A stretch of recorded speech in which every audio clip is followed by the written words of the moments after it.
আমরা যদি অনেকে মনে করি খাতনা করা মানেই মুসলমানই না, এটা ইব্রাহিম নবীর একটা সুন্নাহ, একটা আদর্শ, একটা রীতিনীতি। ওনাকে যে আল্লাহ 50টা পরীক্ষা করেছিলেন, 50টা পরীক্ষায় তিনি উত্তীর্ণ হয়েছেন। 50 নাম্বার পরীক্ষা ছিল এই খাতনা করা। আমরা যারা জাতির পিতা ইব্রাহিমকে মানি তারা এই খাতনা করি কিনা? আরো জোরে বলেন। যারা জাতির পিতা ইব্রাহিম নবীকে মানেন না, অন্য কাউকে মানেন, তাদের আর খাতনা করার দরকার নেই, তারা থাকবেন ফুল হাতা। কথা বলছেন এখানে যারা আদর্শ আপনি তাকেই মানেন না, তাই আপনারও কাটার দরকার কি? আশা করছে আমার আর নিচে নামা লাগবে না। কে কথা বলুন? এটা নিয়ে ভাগাভাগি করা বন্ধ করে দেন। জাতির পিতা একজন, আল্লাহর ঘোষণা দেওয়া, তার নাম আরো জোরে বলুন, মিল্লাতা বিকুম ইব্রাহিম হুয়া সাম্মাকুমুল মুসলিমিন। এই যে হুয়া আছে, হুয়ার ফাইল কর্তা সরাসরি হযরত ইব্রাহিম আলাইহিস সালাম। কোন কোন তাফসিরে আল্লাহর নামও আছে, কিন্তু তিনি আমাদের জাতির পিতা, এই কারণে আমাদের নাম রেখেছেন মুসলিম। নাম কি? এখানে আমি সহ যারা বাবা আছি, বাবাদের এখানে 11টা দায়িত্ব এসে যায়। বাবা আছেন কারা? হাত তোলেন তো। এই আন্দাজ হাত তুলেন না, আমি কিন্তু 11টা জিজ্ঞাসা করবো, আন্দাজে বাবা হওয়া। বাবা হলে আপনাকে 11টা কাজ করা লাগে। প্রথম নাম্বারে তার অর্থবোধক একটা নাম রাখবেন। আমাদের জাতির পিতা যেমন একটা অর্থবোধক নাম আমাদের রেখে দিয়েছিলেন, নাম রেখেছিলেন মুসলিম। নাম কি? কি সুন্দর নাম দেখেন তো, আত্মসমর্পণকারী। আর আমরা এমনও বাবা বেশি নাম রেখে দিয়েছে, এমন নাম হিন্দু না মুসলমান বোঝা যায় না। এরকম নাম দেশে নেই, আমরা নাই নিলাম। আপনি কেন এমন নাম রাখবেন যেটা হিন্দু না মুসলমান বোঝা যায় না? আপনি তো মুসলিম জাতির পিতা ইব্রাহিমের সন্তান, এমন একটা নাম রাখবেন যে নামের ভেতরে আমার আল্লাহর পরিচয় পাওয়া যায়। কি সুন্দর একটা অর্থবোধক নাম আমাদের পিতা দিলেন। দেখেন, হুয়া সাম্মাকুমুল, এখানে আলেম নেই, জবান খুলে কোরআনের আয়াত পড়েন না কেন? হুয়া সাম্মাকুমুল মুসলিমিন। আমাদের পিতা এবার কি করলেন? আত্মসমর্পণ। এবার তাকাবেন আপনি একটা একটা করে, আমি বলছি। আপনি যে ইসলামে প্রবেশ করেছেন তার প্রথম আলামত এইটা, আপনি দেখবেন আপনার জীবনে মেলে কিনা। খুব সূক্ষ্ম বিষয়টা। আওয়াসা বিহা ইব্রাহিম বানিহি ওয়া ইয়াকুব ইয়া বানিয়া ইন্নাল্লাহা আসতাফা লাকুমুদ্দিন ইলা আখিরি আয়াত। বিসমিল্লাহির রহমানির রহিম। ইয়া আইয়ুহাল্লাযীনা আমানু দুখুলু ফিস-সিলমি কাফা। সাদাকতা ইয়া রাব্বানা। عن أبي هريرة رضي الله تعالى عنه قال قال النبي صلى الله عليه وسلم عليكم بالجهاد في سبيل الله فإنه باب من أبواب الجنة إلى آخر الحديث رواه ابن ماجه وما زادهم إلا إيمانا وتسليما اللهم صل على। এই ফুলটা এখান থেকে সরিয়ে দিন, দেন দেন তাড়াতাড়ি করেন, পুরাটাই সরিয়ে দিন, পুরাটাই সরিয়ে দিন, দেন ওইটাও সরিয়ে দিন, তাড়াতাড়ি করেন। এখানে এত নড়ে কেন? এখানে একটা কিছু দেন তো ভাই, কিছু দেওয়া যায় না?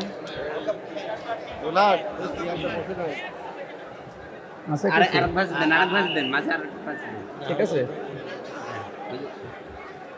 থাক।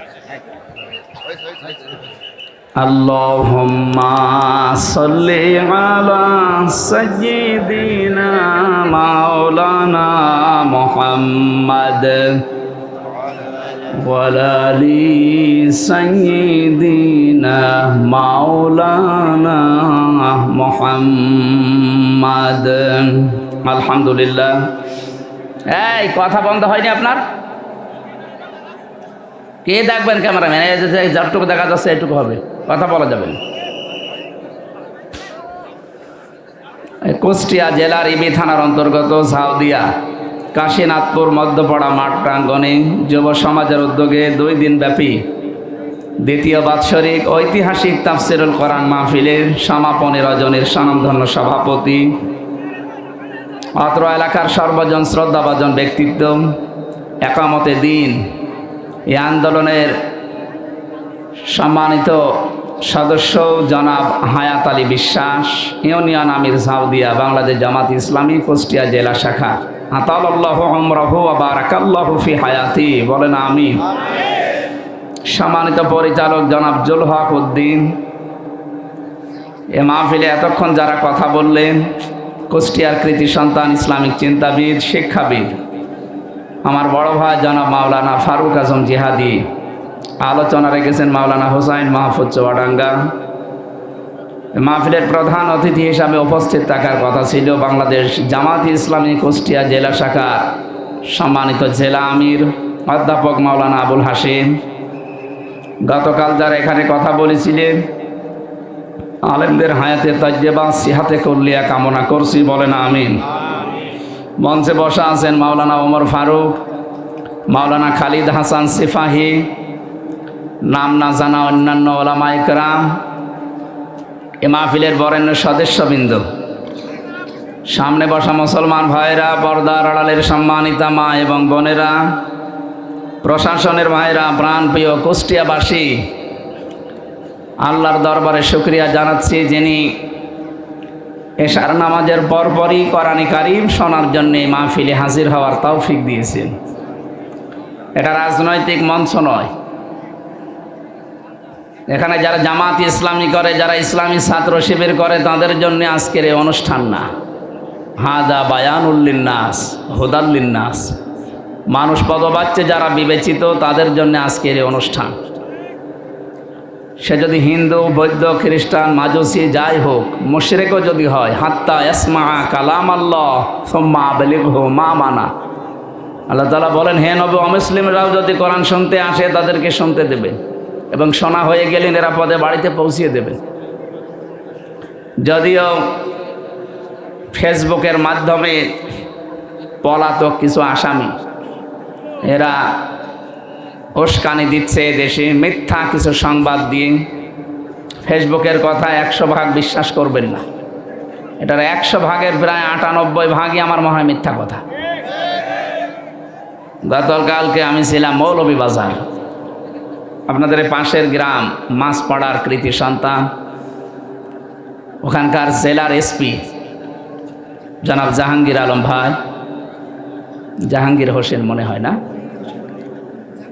জাহাঙ্গীর হোসেন টুটুল সাহেব, উনি জানাচ্ছিলেন যে আমার কুষ্টিয়াতে কালকে আপনার অনুষ্ঠান আছে, এই কথাগুলো বিভিন্ন জায়গায় বলবেন। যারা এই ফেসবুকের পাতায় পা দিয়ে দেশে বিশৃঙ্খলা সৃষ্টির জন্যে পলাতক আসামিদের কথা শুনে উদ্বুদ্ধ হচ্ছেন, আপনি কিন্তু কয়েকদিন পরে চামড়া হারিয়ে ফেলবেন। কথার অর্থ বোঝেন? বলছেন না, অর্থ বোঝেন না? এদিকে আসেন, আপনাকে ঝুড়ি কোদাল দিয়ে বোঝাচ্ছে। এত বাংলায় বলছি, তাও যদি বুঝতে না পারেন, তার মানে আপনিও মনে হয় লাইনে আছেন না। আমরা যেন উস্কানিতে পা না দেই, বিশেষ করে ইসকনের বিষয়টা নিয়ে যেটা শুরু হয়েছে, যারা দেশদ্রোহী তাদের কোনো ধর্ম নেই, সে যে ধর্মের লোক হোক, দেশদ্রোহী যারা তাদের বিচার অবশ্যই করা লাগবে, নয়তো এ দেশ তো আমাদেরকে বসবাসের অযোগ্য বানিয়ে ফেলবেন। এমনি ষড়যন্ত্র চলছে, থেমে নেই। যারা এতদিন বলতো আমাদের স্বামী স্ত্রীর সম্পর্ক, তারা কি বসে আছে? সে তো নয় স্বামীর বাড়ি বসে আছে, আর কেউ আছে তার দোলা ভাইয়ের বাড়ি। আমরা কোথায় যাব? সুতরাং এই ষড়যন্ত্রে আমরা যেন কেউ পা না দেই। উল্টাপাল্টা নিজে বিভিন্ন জায়গায় দেখি ফোন করে, ফোন নিজে রেকর্ড করে, নিজে এডিটিং করে, নিজে আবার ওইটা ছেড়ে দেয়। এটা মানুষের ভিতরে বিভ্রান্তি তৈরি করার জন্যে। আমরা এতদিন পাগল ছিলাম, পাগল আমরা ভালো হয়ে গেছি। কথা বলেন না কেন? আমরা 15.5 বছরে প্রায় পাগল ছিলাম। সে একটা গল্প শুনেছিলাম যে হাজ্জাজ বিন ইউসুফ, এই লোকটা এত জালেম ছিল, মন্ত্রী পরিষদ যে বলছে বাদশাহ আপনার জন্য তো বাইরে যাওয়া যায় না, মানুষ শুধু জালেম বলে গালি দেয়। জালেম বলে আমার দেশে বাস করে আমারে গালি দেয় কে গো? ছদ্মবেশ নিয়ে বাইরে গেছে, রাস্তায় একটা গ্রাম্য লোকের সাথে দেখা। ওকে জিজ্ঞাসা করছে, ওই হাজ্জাজ বিন ইউসুফ লোকটা কেমন? ওই ও তো জালেম। যে বলেছে জালেম, ওর মেজাজ খারাপ হয়ে গেছে। বলে বেটা তুই আমারে চিনিস? না, আমি সে হাজ্জাজ বিন ইউসুফ। ও চিন্তা করছে আমার তো মাথা থাকবে না। বলছে বাদশাহ নামদার আপনি আমার চেনেন? বলে না তো, আমি এই গ্রামের ওই লোক যার মাসে 2 দিন মাথা খারাপ হয়, আজকে তোর পয়লা দিন। ও তুই পাগল? কারে ধরলাম? পাগল বলে ওই দিন বেঁচে গিয়েছ, তাছাড়া বাঁচার কথা ছিল। আমরা ওই 15.5 বছরে পাগল বলেই বেশি আছি। কথা বলছেন? যদি ভালো মানুষ হয়ে বলতাম যে জালেম। আমি রিমান্ডে যখন ছিলাম, আমারে বলছে আপনি ফেসবুকে একদিন বলেছিলেন পৃথিবীর কোনো এক দেশের বাদশাহ জালেম। হ্যাঁ আছে। আপনি কাকে বলেছেন? বলেছি দুনিয়ায় 257টা রাষ্ট্র আছে, যে কোনো একটা দেশের বাদশাহ জালেম। না, আপনি হাসিনাকে বলেছেন। আরে ভাই আমি কি নাম লিখেছি? আচ্ছা না, জালেম কে আমরা জানি। আরে চিন্তা করে, ওরা বলছে জালেম কে আমরা জানি। কি অবস্থায় ছিলাম আমরা!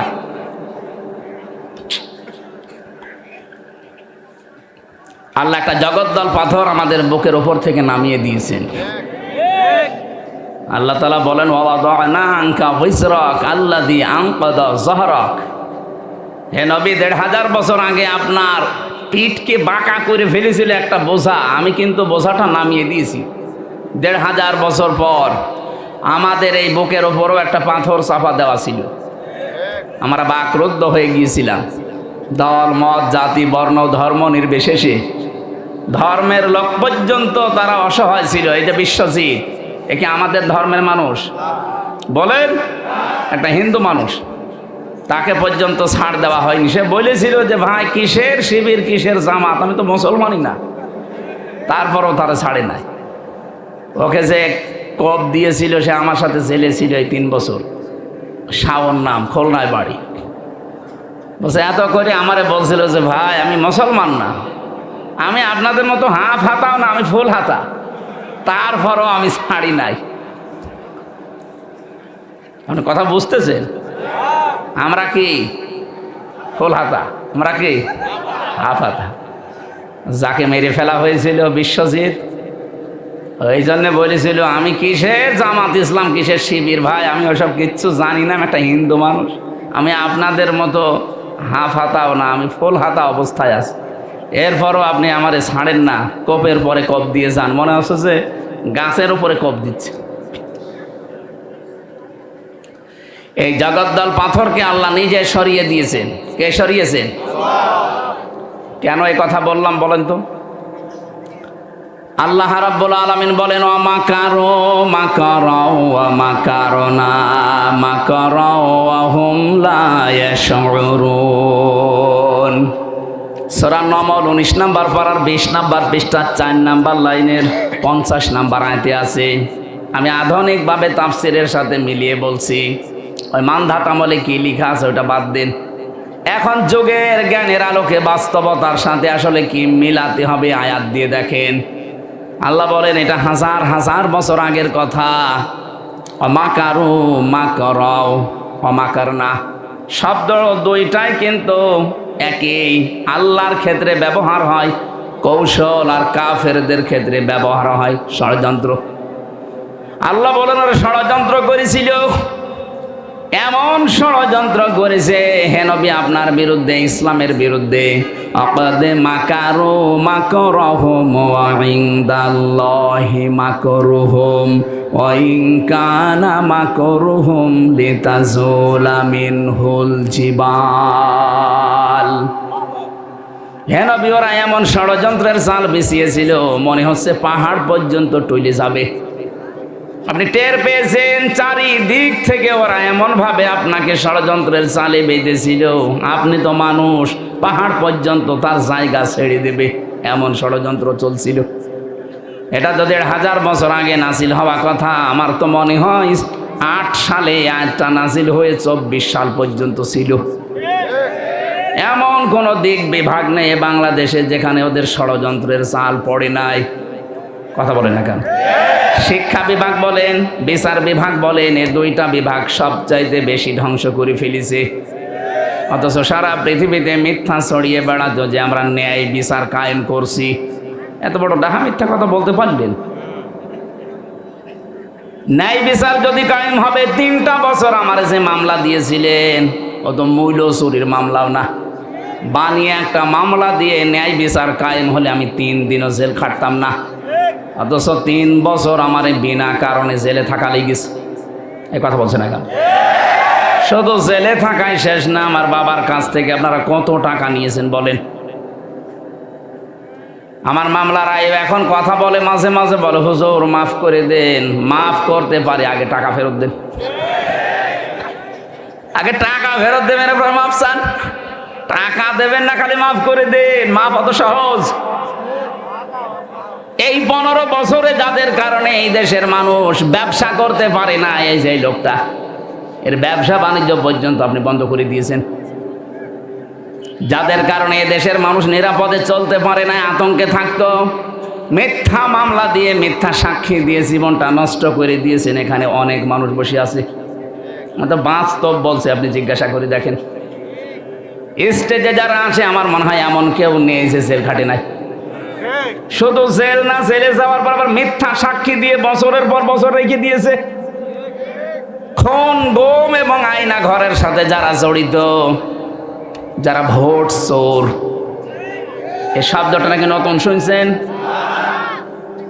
2008 থেকে শুরু করে 24 পর্যন্ত যতগুলো নির্বাচন বাংলাদেশে হয়েছে, আর এই নির্বাচনের মাধ্যমে যারা নির্বাচিত হয়ে দাবি করেন যে আমি সাবেক এমপি, এদের এমপি বলাও জায়েজ নেই। কিসের এমপি আপনি? আপনি তো ভোট চোর। আপনি ভোট হওয়ার আগেই 154 জন ঘোষণা দিয়ে দিয়েছেন। দিনের ভোট আপনি রাতে করে ফেলেছেন। কিসের সাবেক এমপি? এমপিদের জন্য, মন্ত্রীদের জন্য ভিআইপি যারা, তাদের জেলখানায় কিছু সুযোগ সুবিধা আছে। এরা যেহেতু এই 3-4 বারে একটা এমপিও না, কিসের এমপি? জনগণ তো ভোট দিয়ে আপনাকে এমপি বানায়নি, সুতরাং আপনি নিজে নিজে দাবি করে এমনি এমপি। কিভাবে এমনি বলেন? 1500 বছর আগে সূরা কলমের তাফসিরে পড়েছি, নবীজি যখন দিন প্রচার করতেন, বিশ্ব নবীকে ওরা প্রথম নাম্বারে পাগল বলেছিল। কি বলেছিল? আল্লাহ বলেন ওমা সাহিবুকুম বিমাজনুন, হে পৃথিবীর মানুষের আমার নবীকে পাগল বলবা না। কি দেখলে পাগলামির তার ভেতরে?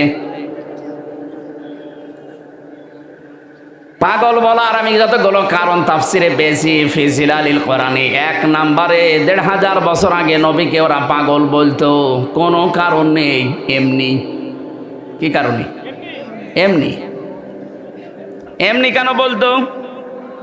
কারণ মিডিয়াগুলো তাদের হাতে ছিল, ক্ষমতা ছিল, পাওয়ার ছিল, এসিআর ছিল তাদের। এই জন্য মনে যা আসতো তাই বলতো, আর ওইটাই প্রচার হতো। এই যে আমার নামে যে মামলা দিয়েছিল, কি আনসার আল ইসলাম নাকি যেন, ছাত্র জীবনে না আমি শুনিনি, এই নামে মামলা দিয়ে আমারে আটক করে 3টা বছর আপনি রেখে দিলেন। কি কারণে বলেন তো? আপনারা শুনছেন না? কি কারণে? এমনি। বলেন এমনি। এখন যদি আমি মুরব্বী করে যুবক মানুষ, এই ভাইরে যদি বলি রাজাকার, কেন বললেন? এমনি। এইটাই চলছিল এই 15.5 বছরে, এইটাই চলছিল। কথা বলেন। 1500 বছর আগে নবীজিকে ওরা পাগল বলার প্রথম 3টা কারণ, তার 1 নম্বরে কারণ এমনি। কারণ কি? আরো জোরে, আরো জোরে বলেন। ওরা যে এমপি হয়েছিল, উপজেলা চেয়ারম্যান হয়েছিল, মন্ত্রী হয়েছিল, মেয়র হয়েছিল,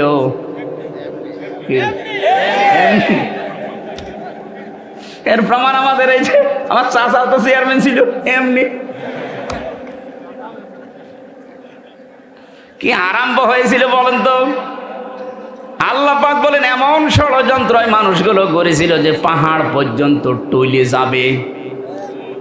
এরপরের শব্দ কি? এখানে যারা আলেম আছে, ফারুক আজম ভাই, আল্লাহ পাক পরের শব্দটা এমন ভাবে মিলিয়েছেন, আপনি এই শব্দটা নিয়ে গবেষণা করবেন। অমাকারনা মাকরন শব্দ কিন্তু একই। এখানে ফাইল কর্তা সরাসরি আল্লাহ নিজে। আল্লাহ বলেন ওরা করেছে ষড়যন্ত্র আর আমি করেছি কৌশল। কৌশল করেন কে? শব্দ এক কিন্তু জায়গা বিশেষে অর্থ আলাদা। আল্লাহর ক্ষেত্রে ষড়যন্ত্র শব্দ মানায় না।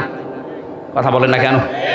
ইসলামের পক্ষে যারা দেশে কাজ করবে ওইটা জিহাদ, ওই কাজটা ইসলামের বিপক্ষে করলে ওইটা সন্ত্রাস।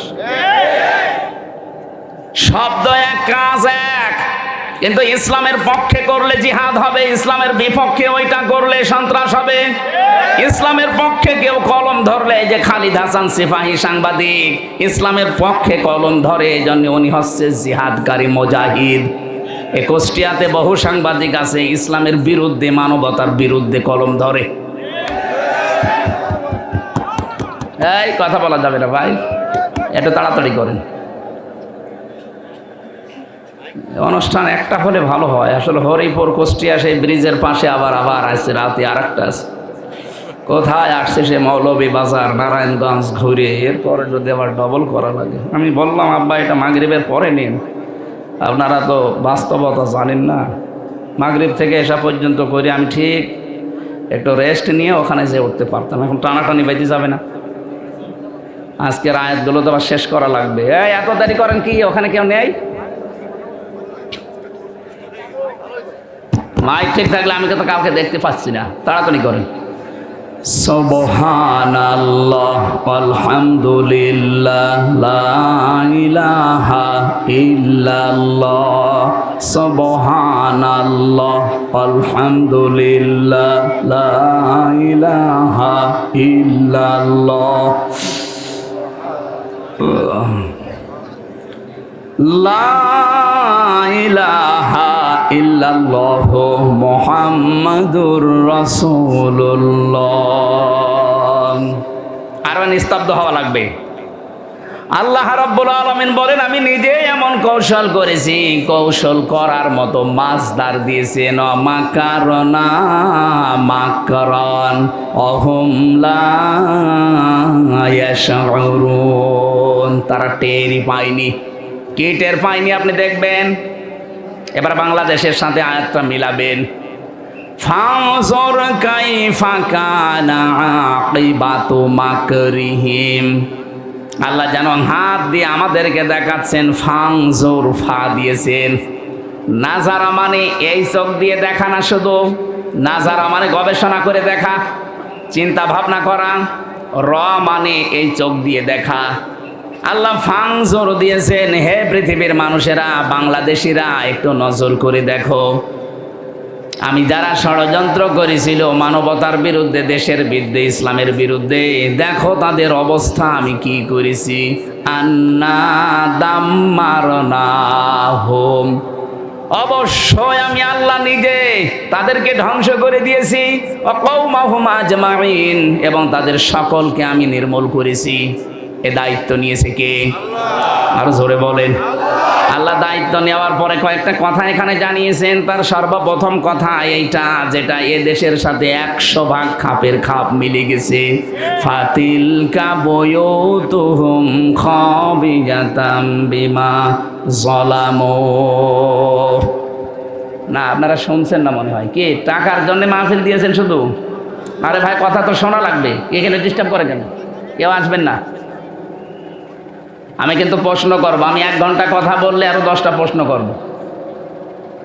আপনি 1 ঘন্টা কথা শোনার পরে যদি 5টা প্রশ্নের জবাব দিতে না পারেন তো এই ক্লাস করার লাভ আছে? এ সময়টুকু আমার মনে হয় চাঁদ দোকানে বসে গল্প করলে ভালো হতো। অবশ্য ঠিক। কি আশ্চর্য গো। না আমরা ক্লাস করছি একটা, এই যে পাশেই বিশ্ববিদ্যালয়, ক্লাস হয় না ওখানে 45 মিনিট। কয় মিনিট? এখানে ভার্সিটির কেউ নেই। 45 মিনিট ক্লাস যারা নেয় ওদের যোগ্যতা নেই তাই নেয় নাকি? এমন এমনও স্যার এই বিশ্ববিদ্যালয়ে আছে যারা 45 মিনিট না 45 ঘন্টা ক্লাস নিলেও কেউ উঠবে না, এমন এমন তথ্য তারা দিতে পারে। কিন্তু সরকার নিয়ম করে দিয়েছে 45-50 মিনিটের বেশি তুই ক্লাস নিতে পারবি না, তুমি চলে যাও, আবার নতুন স্যার আসবে। কেন? মানুষের এই মেধায় কথা ধরার একটা লিমিট আছে। আমি বলেই গেলাম, আপনি শুনিয়েই গেলেন। একদিক থেকে শুনবেন, 45 মিনিটের পরে যা আসবে আগেরটা মুছে যাবে। এই জন্য নিয়ম হচ্ছে এই ক্লাস এইভাবে করানো। আমি তো গতানুগতিক কথা বলছি না, আপনি মিলাবেন, দেখবেন একেবারে কোরআনের সাথে মিলে যাবে। এর পরের শিক্ষাটা আমি দেব। আল্লাহ পাক বলেন, ফাতিলকা বুয়ুতুহুম খাবিয়াতাম বিমা যালামু। ফা দিয়েছেন এখানে যারা আরবি গ্রামার আর বালাগাত মানতেক বোঝে, ফা শব্দটা 13টা অর্থে ব্যবহার হয়। আল্লাহ পাক তিলকা দেওয়ার আগে ফা দিয়ে মনে হচ্ছে এই আঙ্গুল দিয়ে আমাদেরকে দেখাচ্ছেন, ওই বাংলার মানুষেরা, ফাতিলকা বুয়ুতুহুম বাইতুন না বুয়ুত বহু বচন, এই সেই ঘর, এই সেই, এই জবাব দেন না কেন? আল্লাহ বলেন এই সেই ঘর। কি এই ঘর? কি একটা ঘরের নাম না দিয়ে বহু ঘরের নাম দিলেন কেন? এই যে এই সেই ঘরগুলো, খাবিয়াতাম বিমা যালামু, জনশূন্য হয়ে আছে, উজাড় গৃহ বানিয়ে দিয়েছি, সার সৈন্য বানিয়ে দিয়েছি তাদের জুলুমের কারণে। কারণ এই ঘরের ভেতরে বসে জুলুমের দুর্বিসন্ধি করত। আপনি দেখেন আগস্টের 5 তারিখের পরে বিকাল 5টা বাজতে বাজতে জালেমদের বাড়ি ঘরের ইট পর্যন্ত জনগণ খুলে ফেলেছে। এর 1 নাম্বার প্রমাণ আমাদের হানিফ সাহেবের বাড়ি। আবার কি দেখাবেন আপনি? বাড়ির ইট পর্যন্ত খুলে নিয়ে চলে গেছে মানুষ। আমি গত পরশু দিনও বাড়ির সামনে দিয়ে যাওয়ার সময় দেখেছি বাড়িটা মনে হচ্ছে উজাড় গৃহ হয়ে গেছে। এখন জাতীয় টয়লেট বানাতে দেরি। কাবা শরীফ একবার তাওয়াফ করছিলাম 16 সালে, হঠাৎ আমি উপরে গেলাম, দেখি আমার পেটে ব্যথা করছে। ওই দেশের যে পুলিশ আছে বললাম, ইয়া সাদেক, হে বন্ধু, আমার পেটে ব্যথা করছে, কি করা যায়? আমার বলছে কি, ইয়া হাজিউল হজ্জা তাই না বিলা দোকা। ও হাজি দেশ কোথায়? জি তুমি বাংলাদেশ। বাংলাদেশ থেকে এসেছি। আমার বলছে, হাজি আপনি জানেন না এটা কোন জায়গা? আমি না তো, আবু জাহেলের বাড়ি। আপনি এখনো পায়খানা না করে দাঁড়িয়ে আছেন, তাড়াতাড়ি করেন। পায়খানা করে দেখি আমার পেটের ব্যথা ভালো হয়ে গেছে। আল্লাহ যেন আমাকে জানাতে যাচ্ছে, হামজা এত টাকা খরচ করে আসলে আর শয়তানের বাড়ি পায়খানা না করে চলে যাবা, তাড়াতাড়ি করো। 1500 বছর পরে আমার মনে হচ্ছে আল্লাহ ঠিক বাংলার জনগণের পেটে। আরে জালেমদের বাড়িগুলো যেহেতু এখন সব পরিত্যক্ত হয়ে গেছে, 3 মাসের ব্যবধানে বাড়িগুলো এখন উজাড় গৃহ। কথা বলে না কেন? 3 দিন আগের পেপারে দেখলাম ঢাকার ওই বড় বাড়িটা, যারা আবেগ নিয়েছে চুমা খেত, 3 মাসের ব্যবধানে এখন দল বেঁধেছে টয়লেট করছে। 4-5 জন একসাথে, যে 4-5 দিকে সব মুখ দিয়ে টয়লেটে বসে আছে। কি বিদ্যুতের দায়িত্বে আছে কারা? পেপারে দেখার পরে আমার ওই 16 সালের হজের এটা মিলিয়ে বাংলাদেশের এখন বিভিন্ন জালেমদের বাড়িঘর আর শিক্ষা প্রতিষ্ঠান, ওদের যে অফিস, এগুলো মিলিয়ে দেখতে পাচ্ছি আল্লাহ যেন আমাদের পেটে ব্যথা দিচ্ছে, আর জালেমদের বাড়ি ঘরগুলো ভরার জন্যে। এবার আসেন তো, এখান থেকে কি পেলেন? এদিকে তাকান, কি পেলেন এখান থেকে? খালি শুনেই যাবেন, আমি বলে যাব না। এখান থেকে এবার শিক্ষাগুলো বের করি। আল্লাহ পাক বলেন, খাবিয়াতাম বিমা যালামু, তাদের এই জুলুম করার কারণে বাড়ি ঘরগুলো আজ জনশূন্য হয়ে আছে, উজাড় গৃহ হয়ে গেছে, সার শূন্য। এখন ভূত বাস করে না। 3 মাসের ব্যবধানে যদি আল্লাহ এরকম করে দিতে পারে, আগামীতে যারা চেয়ারে বসবেন তারাও যদি জুলুম করেন, তাদের বাড়ি ঘরও আল্লাহ উজাড় গৃহ বানিয়ে দেবে। 1 নাম্বার গেল। এরপরেও যদি কেউ শিক্ষা না নিয়ে, ও যদি মনে মনে চিন্তা ভাবনা করে, দাঁড়ান বসি আগে চেয়ারে, দেখেন কি করি। কথা বলে না কেন? এই যে দাঁড়ান বসে দেখেন কি করে, এই চিন্তা ভাবনা করে জালেমরা, যাদের আল্লাহ হেদায়েত থেকে চিরবঞ্চিত করে দিয়েছে। কারণ যারা জুলুমের সর্বশেষ সীমানায় পৌঁছিয়ে যায় তাদের হেদায়েতের রাস্তা আল্লাহ বন্ধ করে দেয়। ইন্নামা নুমলি লাহুম লিয়াজদাদু ইসমা ওয়া লাহুম আযাবুম মুহিন। রব্বুল আলামিন বলেন, হে পৃথিবীর মানুষেরা, যখন তোমাদের পাপের বোঝা পরিপূর্ণ হয়ে যায় তখন আমি আর ছাড় দেই না। হয়তো ছেড়ে দিয়েছিলাম কিন্তু আর ছাড় দেই না। যন্ত্রণাদায়ক অপমানজনক শাস্তি তোমাদের জন্য রেডি করে রাখি। এই আয়াতটা যে কত বাস্তব তার প্রমাণ বাংলাদেশের এই বিচারপতি কালামানিক। সুপ্রিম কোর্টের একজন বিচারপতি, তার আল্লাহ কলার পাতায় শুইয়েছে, তার বিসি পর্যন্ত উড়ে গেছে, আর সংসার করার কাজ শেষ। কথা বলছেন এখন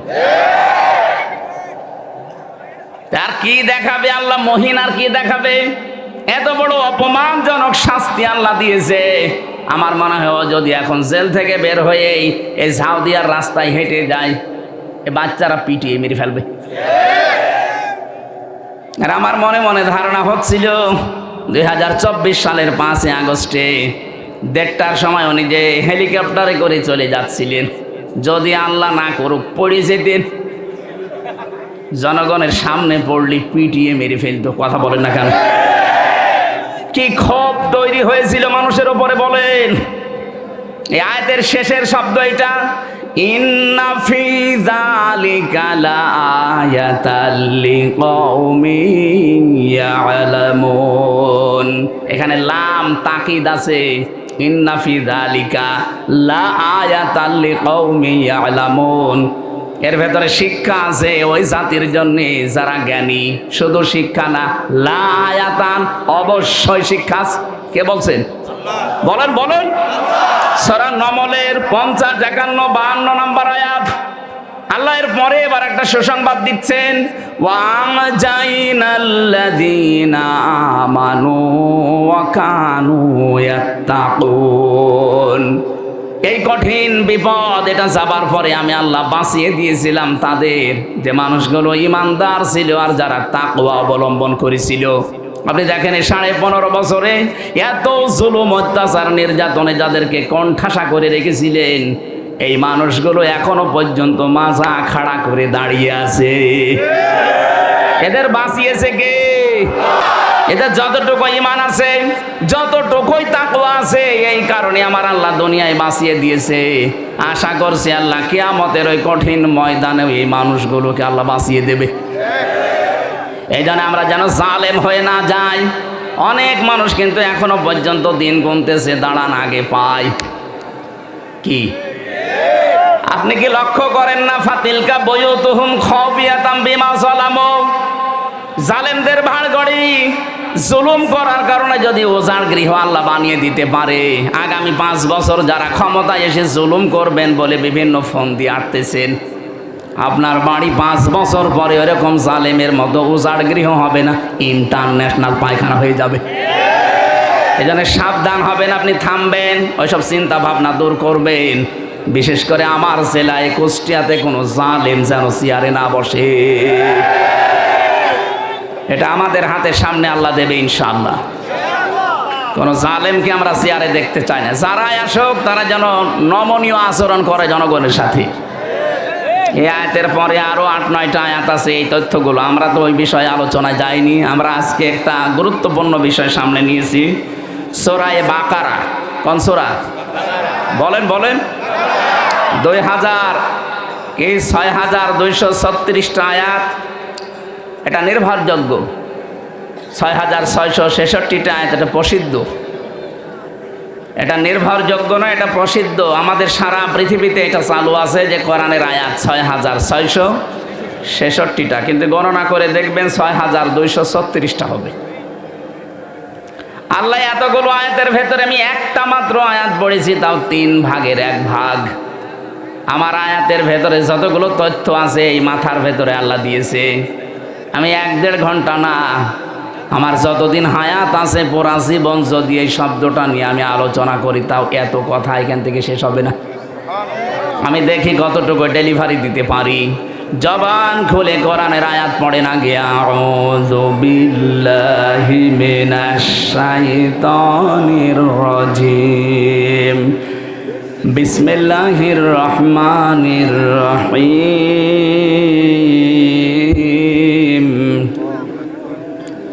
ইয়া আইয়ুহাল্লাযীনা আমানু দুখুলু ফিস-সিলমি কাফা।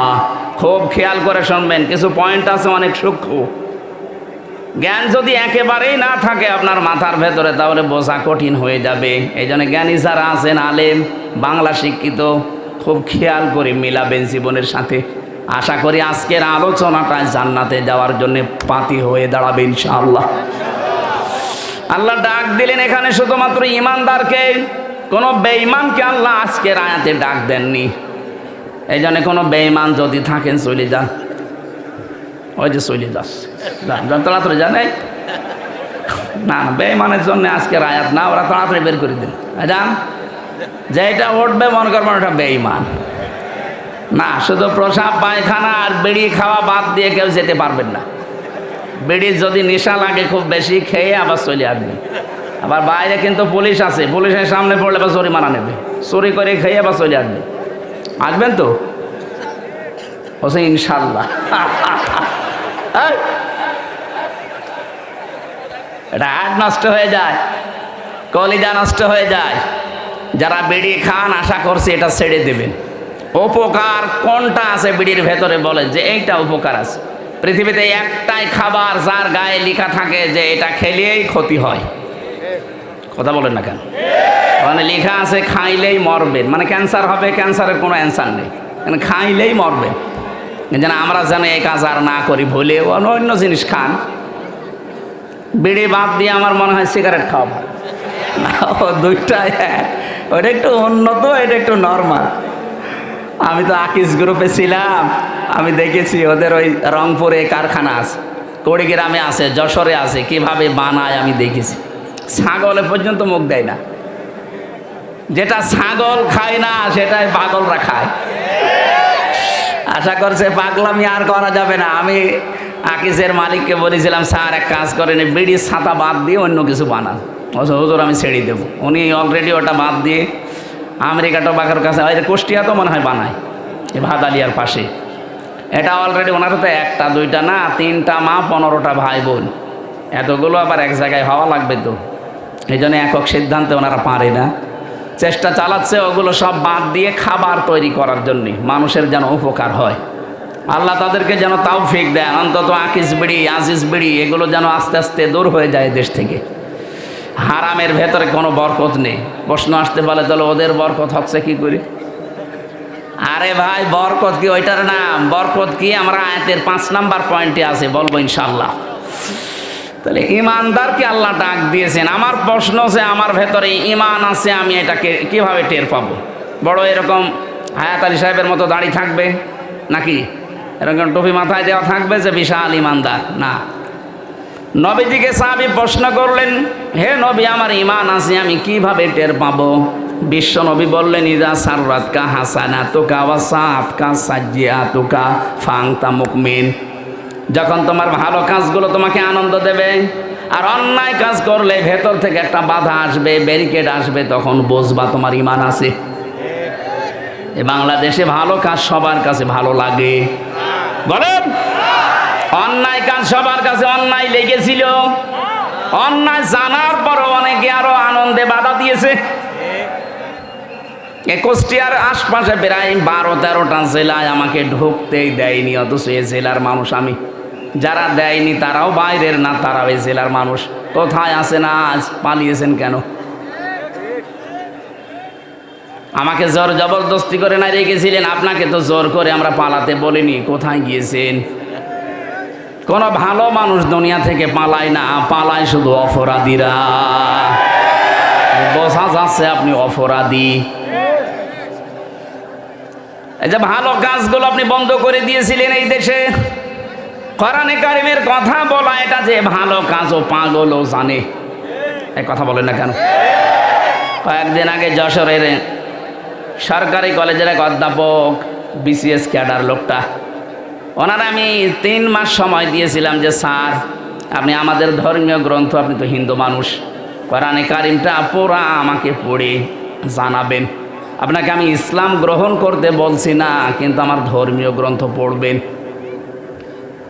উনি তাফসির কিনে পড়েছিলেন পুরাটা, 3 মাস পরে দেখলাম মুসলমান হয়ে গেছে। আমরা তো কোরআনের কারণে মানুষদেরকে দিনের পথ দেখাতাম, আর আপনার এই ভালো ভালো কাজগুলো যেদিন হবে সেই দিন পুলিশ দিয়ে বন্ধ করে দিতেন। আমার নিজের এই যে পাশে পাঠিকা বাড়ি, আমার ইউনিয়ন আমার উঠতে দেয়নি স্টেজে। কেন? আমি কি আপনার মেয়ের দিকে তাকিয়েছিলাম? আর আপনার যে মেয়ে, ও কি তাকানোর মতো? বলেন ওই মেয়ের দিকে তাকানো যায়? কোন নজরে আমি তাকাবো?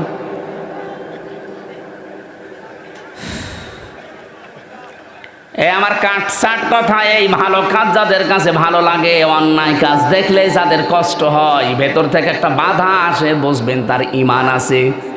আর অন্যায় কাজ দেখলে যার ভেতর থেকে একটা বাধা আসে না, আরো আনন্দ লাগে, বুঝবেন আপনার ঈমান নেই। আপনার দাড়ি থাকলেও, নামাজ থাকলেও, রোজা থাকলেও আপনি বেঈমান। এবার ঈমান আছে কাদের আপনি অবশ্যই টের পেয়েছেন। তাদেরকে আল্লাহ এবার ডাক দিলেন, উদখুলু ফিস-সিলমি কাফা। আল্লাহ পাক বলেন তোমরা পরিপূর্ণভাবে ইসলামে প্রবেশ করো। এবার আমি আলেমদেরকে বলছি, এখানে আল্লাহ এখানে সিলমন দিয়েছেন, সিনের নিচে জের দিয়ে সিলমনের বাংলা অর্থ হয় ইসলাম, আর সিনের ওপরে জবর দিয়ে বাংলা অর্থ হয় শান্তি। আল্লাহ পাক এখানে কিন্তু ডাক দেননি ইমানদারেরা শান্তিতে প্রবেশ করো, কিসে বলেছেন? ইসলামে। বলেন ইসলামে প্রবেশ করো। এখন আমার প্রশ্ন হচ্ছে, আমি যে ইসলামে আল্লাহর কথা মতো প্রবেশ করব, এটা কি আংশিক না পূর্ণাঙ্গ? আরো জোরে বলেন। পূর্ণাঙ্গ যে ইসলামে প্রবেশ করলেন, কোথায় পেলেন? আল্লাহ পাক কাফাতান দিয়েছেন, উদখুলু ফিস-সিলমি কাফা। ইসলামে পরিপূর্ণভাবে প্রবেশ করো, আংশিক না পূর্ণাঙ্গভাবে। এ ঘোষণাকার। তাহলে এ ঘোষণা শোনার পরে আমার বিবেকে কি নাড়া দেয় যে আমি ইসলামে প্রবেশ করেছি পূর্ণাঙ্গ, এটা আমি কিভাবে টের পাবো? কোরআন শরীফ থেকে আয়াত নিয়ে আমি গবেষণা করে চিন্তা ভাবনা করে 5টা বিষয় বের করেছি। একটা দুইটা না, যতগুলো তাফসির মিলিয়েছি, মুফাসসিরিন ইকরাম লিখেছেন, কোন মানুষের জীবনে যদি এই 5টা আলামত দেখতে পান, 5টা সিমটম দেখতে পান, 5টা চিহ্ন দেখতে পান যে না এই 5টাই তার জীবনে আছে, সে যেন মনে করে যে আমি ইসলামে পরিপূর্ণ প্রবেশ করেছি। কুষ্টিয়াবাসী, এবার আপনি মেলাবেন নিজের সাথে একটা একটা করে। 1 নম্বরে আমি ইসলামে প্রবেশ করেছি, এর প্রথম আলামত, আমাকে আত্মসমর্পণকারী হওয়া লাগবে। কথা বুঝতেছেন? এখন আত্মসমর্পণ করবেন কি করে?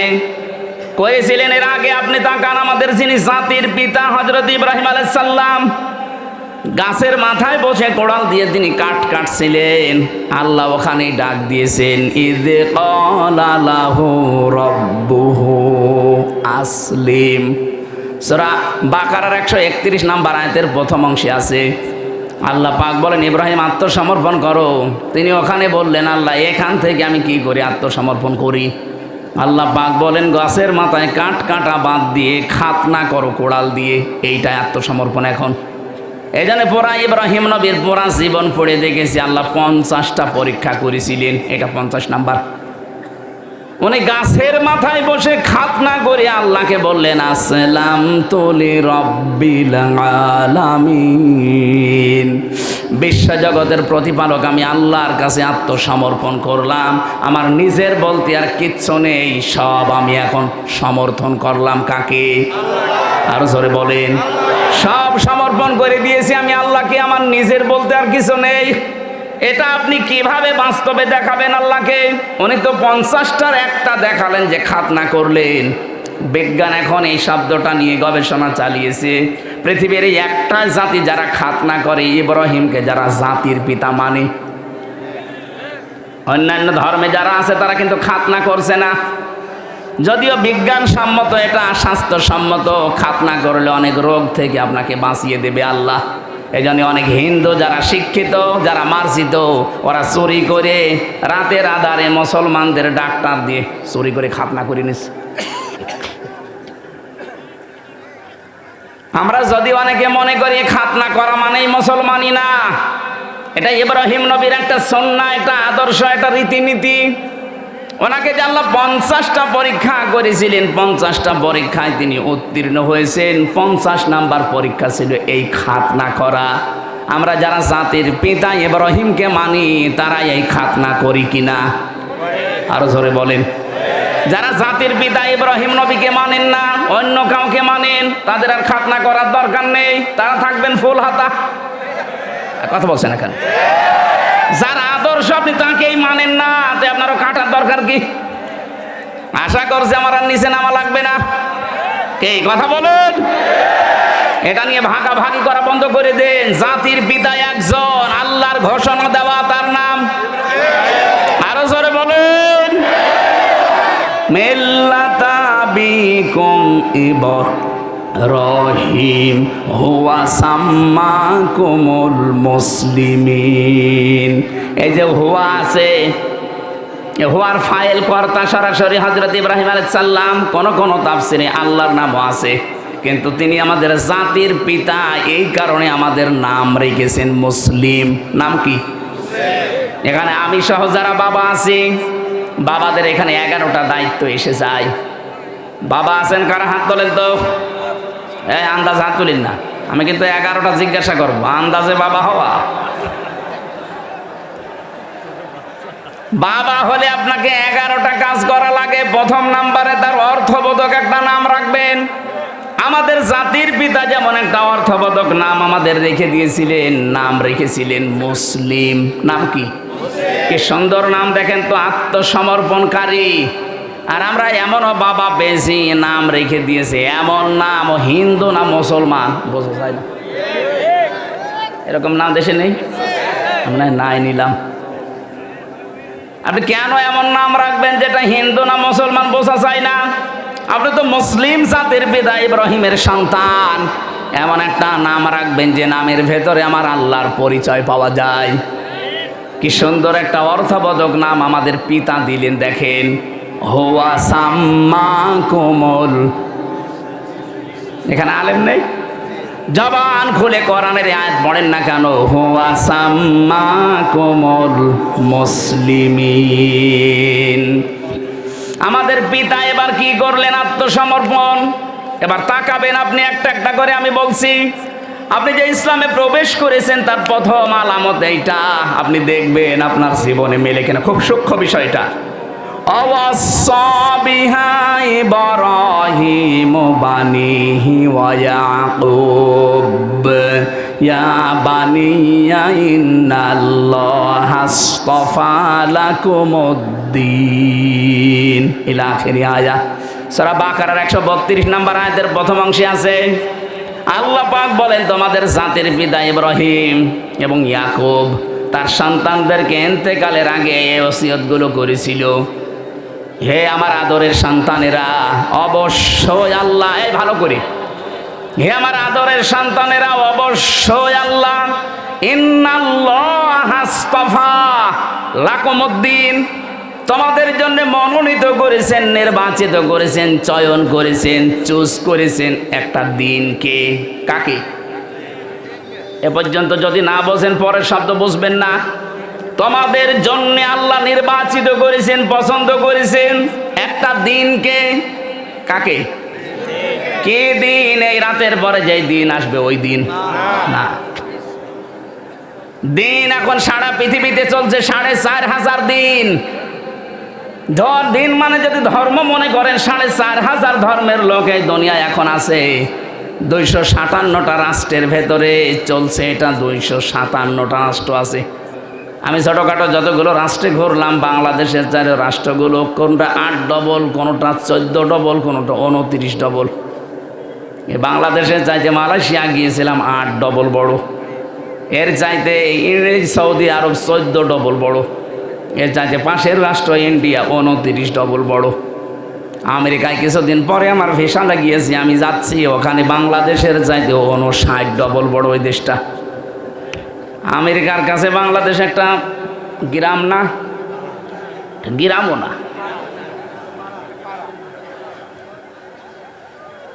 সারা পৃথিবীতে 800 কোটির উপরে মানুষ আছে, 4,500 ধর্মের দিনের মানুষ আছে।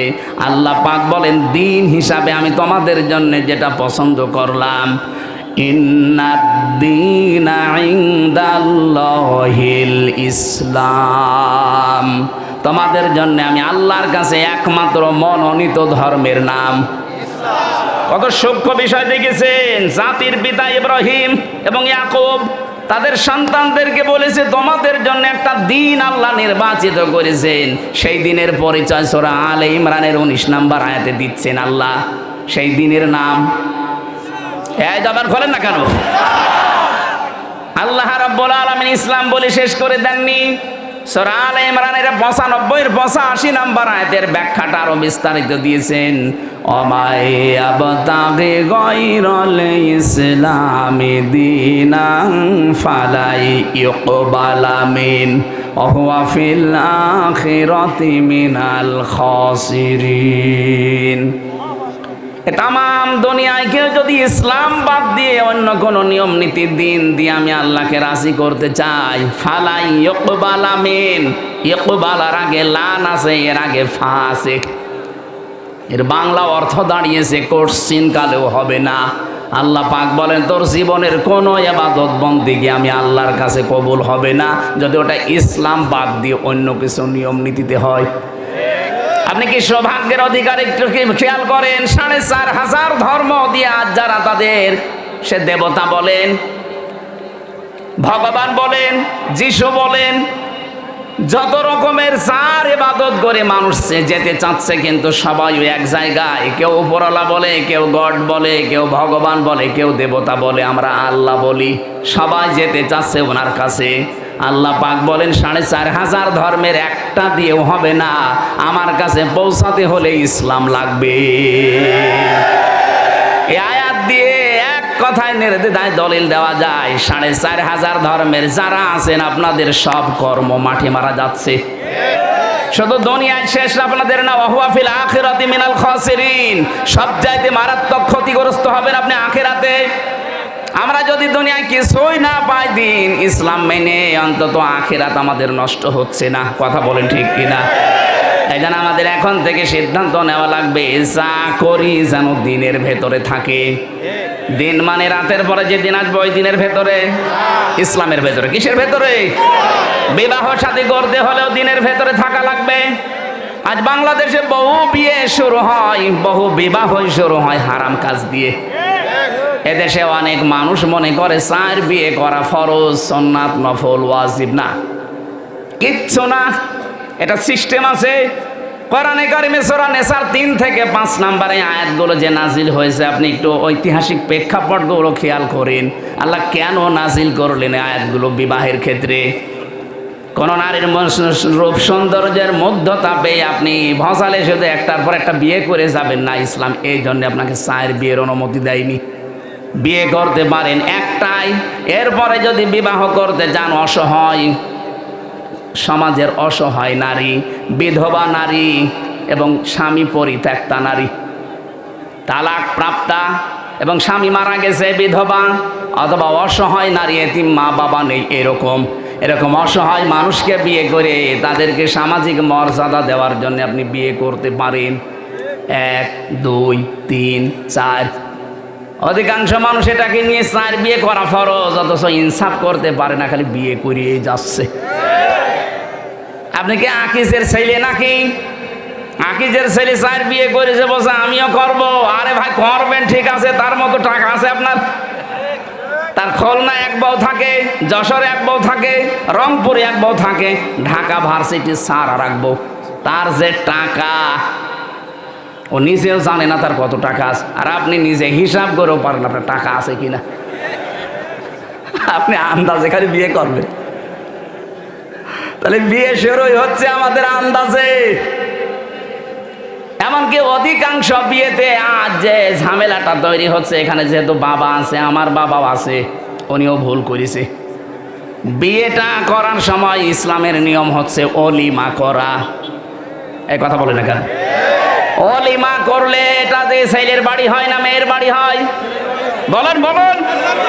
এইটা ইসলাম।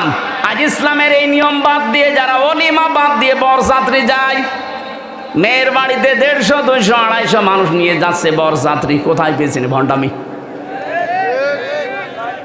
আমি মনে হয় মেয়ের বাবা এই জন্য বলছি নাকি? না, আমি এই জন্য আরো বলছি, কারণ আমার তো ছেলে নেই, আমার তো বাঁচা লাগবে। আমি যা করেছি ওটা ভুল হয়ে গেছে, থুক্কু। সামনে যেন আর কেউ এটা না করেন। ছেলে বিবাহ দিতে হলে অলিমা করা লাগবে ছেলের বাড়িতে না মেয়ের বাড়িতে? এই নিয়ম পালন করা যাবে না। যারা বাবা আছেন হাত তোলেন তো। না না, আপনি আন্দাজে হাত তুলেন না, সামনে কিন্তু বরযাত্রী মার যাবে। আমাদের হচ্ছে না, বিবাহ শাদীটা ইসলাম অনুযায়ী হচ্ছে না আমাদের। এটাকে আমি ইয়ারকি মারার জন্য, ফাইজলামি করার জন্য বললাম? এটা ইসলামের একটা শিয়ার, একটা নিয়ম। নবীজি যতগুলো বিয়ে করেছেন সব অলিমা করেছেন নিজের বাড়িতে। কথা বলে না কেন? আপনি কোথায় পেয়েছেন 200 বরযাত্রী নিয়ে মারতে যাওয়া যাবে? 18 বছর, 20 বছর, 25 বছর একটা মেয়েকে এত কষ্ট করে লালন পালন করে আপনার হাতে দিচ্ছে, এই তো অনেক কিছু। 18 বছর, 20 বছর যে শ্রম দিলে ওই মেয়ের মা বাবা, ওই মেয়ের কাছ থেকে মা বাবার কোনো লাভ নেই। যত লাভ সব আপনার পরিবারের। আপনার সন্তান সে পেটে নেয়, আপনার খেদমত করে, আপনার বাড়িতে রান্না বাড়া করে। কথা বলে না কেন? সব করছে আপনার, এরপরও আবার তার বাবার বাড়ি 200 মানুষ খাওয়াবে। এটা জুলুম না? এই জুলুম যেন কুষ্টিয়া থেকেই বন্ধ হওয়া শুরু হয়।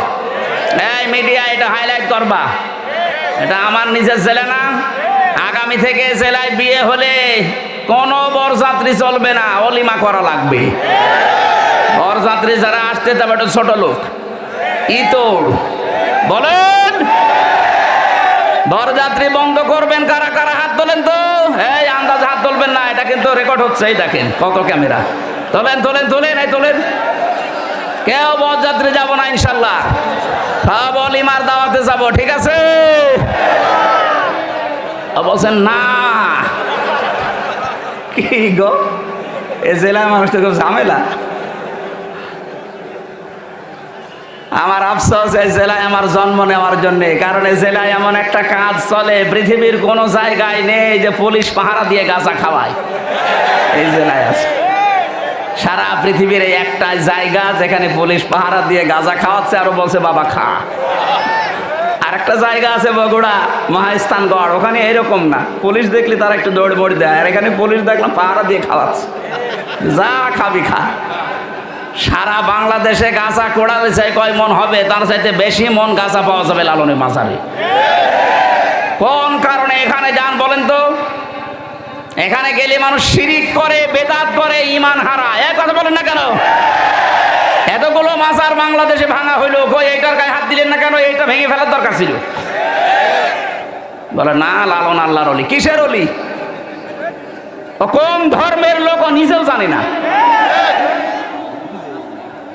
আর ওর ওখানে যে শিরিক হচ্ছে, কবরে মানুষ সেজদা দিচ্ছে, এই প্রকাশ্য গণাগুলো যদি বন্ধ করতে পারতাম, এই জেলার উপরে আল্লাহর রহমত আরো বেশি নাজিল হতো। ঠিক বললেন, বুঝে শুনে বুঝেছেন না? আমি এবার বলছি, সূরা আলে ইমরানের 93 নম্বর আয়াতটা পড়বেন বাড়ি যেয়ে। অমাং দাখালাহু কানা আমিনা। আমি সবাইকে বলছি, এটা খুব দরকার। অমাং দাখালাহু কানা আমিনা। কেউ যদি এই কাবার এলাকায় প্রবেশ করে, আমি আল্লাহ তাকে নিরাপত্তা দিয়ে দেই। এই ভালো করে বোঝেন, এটা কাবার এলাকায় প্রবেশ করলে নিরাপত্তা দেয় কে? আরো জোরে। বাংলাদেশ কি কাবা শরীফ? এটা কাবা থেকে 6000 কিলোমিটার দূরে। কাবার এলাকায় কেউ প্রবেশ করলে যদি বাবার খুনিও হয়, তারপরও তাকে কিছু বলে না, দেখে বলে ঠিক আছে যান, ছেড়ে দিলাম। কাবার এলাকার বাইরে চলেন, আপনাকে আমি দেখছি। কি নিরাপত্তা দিয়ে আল্লাহ ঢেকে রেখেছেন কাবার চত্বরটা। আমরা চাই বাংলার এই 56,000 মাইলও যেন, বর্গ মাইল যেন কাবার চত্বরের মতো নিরাপত্তা দিয়ে ঢেকে যায়। এটা ঢেকে দিতে হলে কি করা লাগবে? সূরা আনআম 7 নাম্বার পারা 17 নাম্বার পৃষ্ঠার 1ম নাম্বার লাইনের 82 নাম্বার আয়াতে আল্লাহ তথ্য দিয়েছেন, আল্লাযীনা আমানু ওয়া লাম ইয়ালবিসু ঈমানাহুম বিযুলমিন উলাইকা লাহুমুল আমনু ওয়া হুম মুহতাদুন। আল্লাহ পাক বলেন যারা ঈমান আনবে আর ঈমানের সাথে জুলুমকে মিশ্রণ করবে না, এখানে জুলুম মানে শিরিক, যাদের ঈমানের সাথে তারা শিরিককে মিশ্রণ করবে না, উলাইকা লাহুমুল আমনু। এই যে এই আঙ্গুল, আল্লাহ যেন তার কুদরতের আঙ্গুল এভাবে কুষ্টিয়াবাসীকে দেখিয়ে বলছে, ওই সাউদিয়ার মানুষগুলো শোনো, উলাইকা লাহুমুল আমনু, এই মানুষগুলোই নিরাপত্তার হকদার। তাহলে বাংলাদেশে যদি আমরা এই 56,000 বর্গ মাইল নিরাপত্তা দিয়ে ঢেকে রাখতে চাই, শিরিক মুক্ত ঈমান আমাদের তৈরি করা লাগবে। অথচ শিরিক তৈরি হচ্ছে আমাদের জেলা থেকে। আশা করছি এটা বন্ধ করা আমাদের ঈমানের দায়িত্ব। কথা বলেন ঠিক কিনা? এটা শুধু বন্ধ করবে তারা যারা টুপি মাথায় দেয়। হ্যাঁ, হযরত ইব্রাহিম নবী যখন ইসমাইলকে জবাই করার জন্য ছুরি হাতে নিয়ে উদ্যত হলেন, আল্লাহ তখন ডাক দিয়েছিলেন, ফালাম্মা আসলামা ওয়া তাল্লাহু লিল জাবিন। এই আলেম না এখানে, ফালাম্মা আসলামা দিয়ে বচন দিয়েছেন। আল্লাহ পাক বলেন দুইজনে যখন রাজি এগ্রি হয়ে গেছে আল্লাহর বিধান পালন করার জন্য, তখন বিধানটা পালন করা সহজ হয়েছে। ইব্রাহিম নবী যদি বলতেন আমি জবাই দেব, ইসমাইল যদি বলতেন না আমি হব না, জীবনও আল্লাহর বিধান পালন হইতো। ইসমাইল যদি বলতেন ঠিক আছে আমি জবাই হব, ইব্রাহিম যদি বলতেন না 83 বছর বয়সে তোরে পেয়েছি জবাই করব না, আল্লাহর বিধান কায়েম হইতো। দুইজনেই রাজি, এই জন্য আসলামা দুই বচন দিয়েছেন আল্লাহ। আজ বাংলাদেশে যারা টুপি মাথায় দেয় এরা, আর যারা টুপি মাথায় দেয় না তারাও তো মুসলমান। সবাই যদি আমরা ইব্রাহিম আর ইসমাইলের মতো ভূমিকায় আসতে পারি, যারা দায়িত্বে আছেন 1628টা মানুষের দায়িত্বে আছে বাংলাদেশের, এরা ইব্রাহিমের ভূমিকায় আসা লাগবে। 18 কোটি জনগণ আমরা ইসমাইলের ভূমিকায় যাওয়া লাগবে। এই দেশে অবশ্যই আল্লাহর বিধান কায়েম করা সহজ হয়ে যাবে। আমরা এই দেশকে কাবার চত্বরের মতো নিরাপত্তা দিতে চাই। কথা বলে না কেন? তাহলে আমি যে শব্দটা নিয়েছিলাম দিন হিসাবে, যারা ইসলাম বাদ দিয়ে বিয়ে করছেন বিয়ে হচ্ছে না, আজকে থেকে বরযাত্রী বন্ধ, অলিমা শুরু ইনশাল্লাহ এই জেলা থেকে শুরু হবে। দেখছেন বলছে ঠিক, তার মানে এলাকায় চলছে।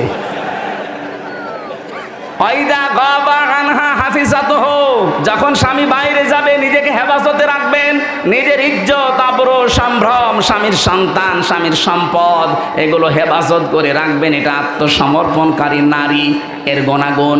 3 নম্বরে আলা দিন জাওজাতিহা, স্বামী যখন বাইরে থাকবে, সেদিনের কাজে হোক, ইসলামের কাজে হোক, মানবতার সেবায় হোক, স্বামী যখন বাইরে থাকবে তাকে সাহায্য করবেন, আরো সময় দেবেন, তাকে উদ্বুদ্ধ করবেন, ছাড় দেবেন না আপনি আরো তার প্রতিবন্ধকতা সৃষ্টি করেন।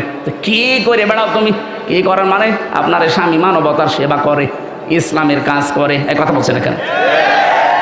আপনি শুধু নামাজ পড়ে রোজা রেখে কালো বোরকা পরে নেককার হতে পারবেন না। স্বামীকে দিনের কাছে আপনাকে ছাড় দেওয়া লাগবে।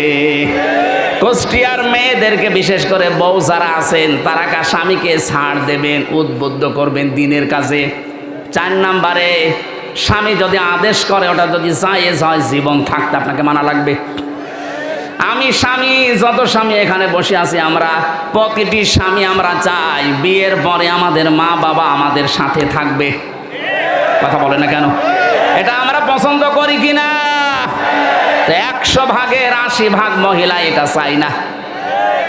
আপনি নামাজ পড়ে রোজা রেখে জান্নাত পাবেন না, আপনার আত্মসমর্পণই হয়নি।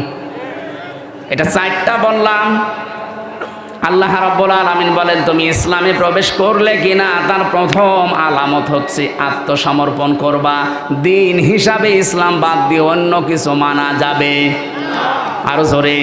সুতরাং যৌতুক প্রথা দিনে আছে, ইসলামে আছে। যৌতুক দিয়ে যারা বিয়ে করে, যৌতুক নিয়ে যারা বিয়ে করে, এটা হিন্দুদের রীতি।